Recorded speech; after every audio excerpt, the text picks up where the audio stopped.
Pokemon is still slowing down. Seems to be going sideways at the moment. So is it time to go into other TCGs such as One Piece or even Yu-Gi-Oh?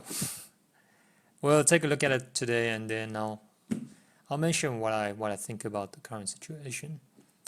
So many people have been talking about Yu-Gi-Oh cards.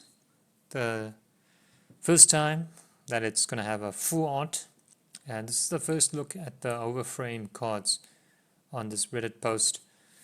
And what we have here, you can see here that the artwork is going over the frame. And what we have here is that now we are finally getting official Yu-Gi-Oh full arts, and people are going crazy over it. So this is on the set. Again, I have to say I don't really know much about Yu-Gi-Oh. Just came across a few videos on it. This will appear on the Limit Over Collection, the Heroes set, and then it seems to be two different versions from what I can tell. Konami Limit Over Collection, The Rivals. So it'll be two different versions, one featuring this dragon and one featuring this Dark Magician. Interesting. Also, here are some more protagonist overframes. Really don't know much about Yu-Gi-Oh! What do I think about these artworks? I think they're okay. I mean, character-wise, what is this? What is this even showing? Seems like a dragon. Not really a cool-looking dragon though. But again, that's probably just my view from Pokemon. Looks somewhat like a random robot character. Looks more like a robot than a character. Also, what is this? Alien dragon or what? Anyways, overframes.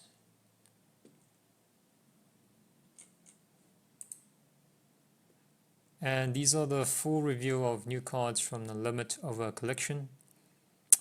So there was the Hero set, and there's the Rival set. And I'm not really sure what I think about these artworks. It's not really that interesting. But then again, yeah, Yu-Gi-Oh fans will probably think different. Probably because they don't have these overframe cards before, so now it does seem a bit exciting. But okay. Just decent artworks, not really my style. Dark Magician, King's Servant. And what's also interesting is that there's Grandmaster Rare appearing in Limit Over Collection. So these seems to be serialized numbered cards of these overframe. Well, this is not overframe. It's blocked by the border. And it seems that it's going to be a number out of 100. So there's only going to be 100 of these in total. I think that's pretty cool. And I know Magic has been doing that for quite some time. Okay, let's take a look at the comments. Let's try to learn something over here. This is the Grandmaster Rare mentioned at Jump Festa. Unlike the Overframe, here they decided to go all out and abandon the limitations of the old classic Yu-Gi-Oh border. That said, the Grandmaster Rare seems to be much rarer than the Overframe. It's only available in this rarity. Well, yeah, there's only 100, and I'm pretty sure the Overframes, it's going to be more than 100. Grandmaster Rares only total 100 in the world, so yeah, it's meant to be the collectible. Wonder if it's going to be in the same box of, if you can find it in the same box, Limit Over Collections, the Rivals, and the Heroes. But let's go on, let's learn something from the comments, and then, yeah, we'll start to learn a bit more about Yu-Gi-Oh! Okay. Grandmaster Rares are serialized, there's only 100 of each. But what about for other languages? Will all 100 of them be Japanese? Will English get 100 as well? Yeah, that's something I'm interested in. Or will it be divided? English gets 100 too, and other languages, it won't only be 100 exist. If all 100 are Japanese only, though, it will be only for collectors, since you can play JP cards in the TCG. Well, look, if it's gonna be a serialized card and only 100 of them ever exist, I think $1,000, given in these current markets, I think it's probably gonna be higher than that.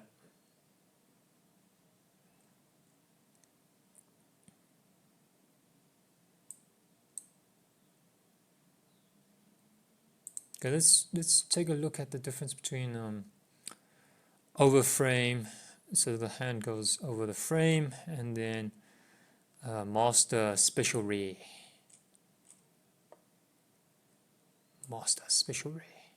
grandmaster ray.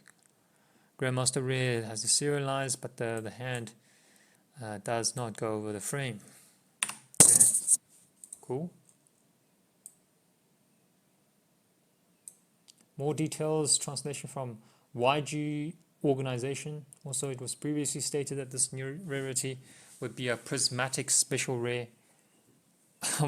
Lots of use of the word prismatic evolutions. Okay, with a serial number. That is no longer the case. The following changes have been announced for limit over collections. 80 different cards. Okay, 38 ultra rares and 42 super rares. I suppose ultra rares is more rare. All cards come in prismatic, super rare, secret rare, and secret rare. Okay, 18 of the prismatic secret rares comes in overframe cards, extended art. 18 of the ultra rares come in the new rarity, Grand Master Rare, that comes with a serial number, and 18 of the ultra rares comes in overframe cards, extended art. Okay, 21 of the super rares come in ultimate rare. 21 of the super rares comes in collector rares. Okay, I don't know what collector's rare and ultimate rares. I have to read up on that. Interesting. So there's like, would be prismatic secret rare.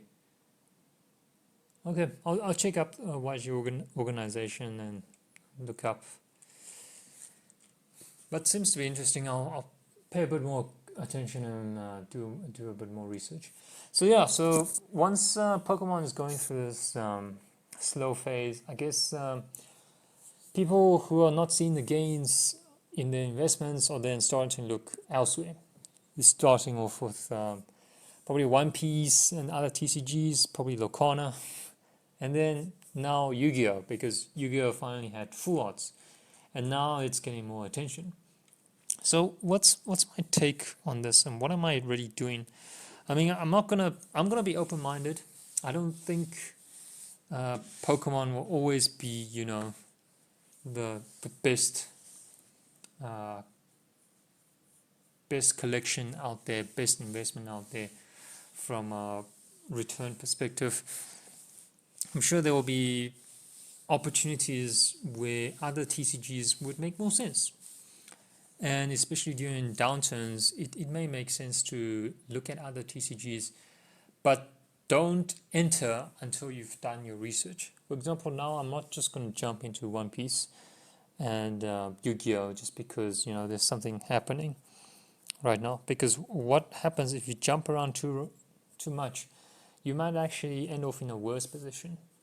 And sometimes it may actually be better just to focus on something that you're more familiar with, and just do more research, gain more knowledge on that particular thing. And I think that's what's happening with me now on Pokemon. I think I've spent quite a bit of time on Pokemon. I've started to understand a bit more about how the set structure works, and I can sort of tell whether a set is going to be successful or is going to be a flop.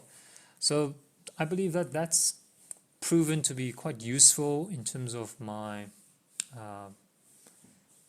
buying selections and what I plan to collect.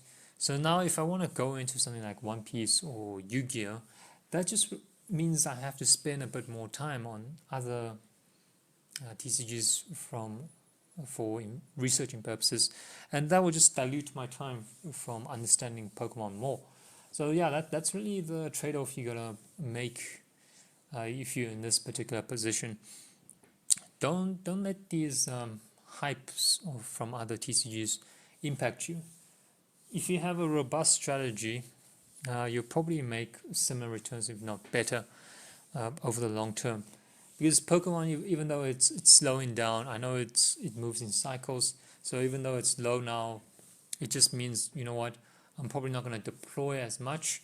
I'm just going to play the long game, just do more research, buy a few products here, they're not going all at once, and then buy booster boxes for main sets and ETBs for specialty sets, and only buy at MSRP or lower. I'm definitely not going to overpay. And then over time, the cycle will return, and then products start to increase again. Then the purchases you got in at these lower prices would then give you more gains. Imagine now you give up on Pokemon, you sell at somewhat of a low, you sell at a loss, you jump into One Piece, which is like hyped up at the moment, and then you decide, okay, you're actually not making anything, you're making a loss, and you're not making a return in a day. So you jump onto Yu-Gi-Oh now, because now they have official full arts of overframes, or what they call extended artworks, limit over collection the heroes and limit over collection the rivals, and then it doesn't turn fruitful, and now you make the loss again, and then finally the hype comes back into Pokemon, and now you have to enter Pokemon again at a high. So yeah, sometimes just calm down a bit, take a step back.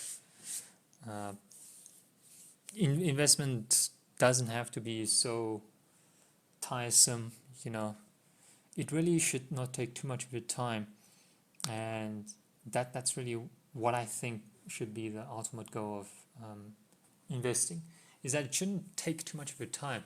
It should be something passive, and that you just spend very little time every month, and then it gives you decent returns above traditional assets. But already, that's just my take. Do what you want, do your own research, and yeah, I'll catch you in the next one.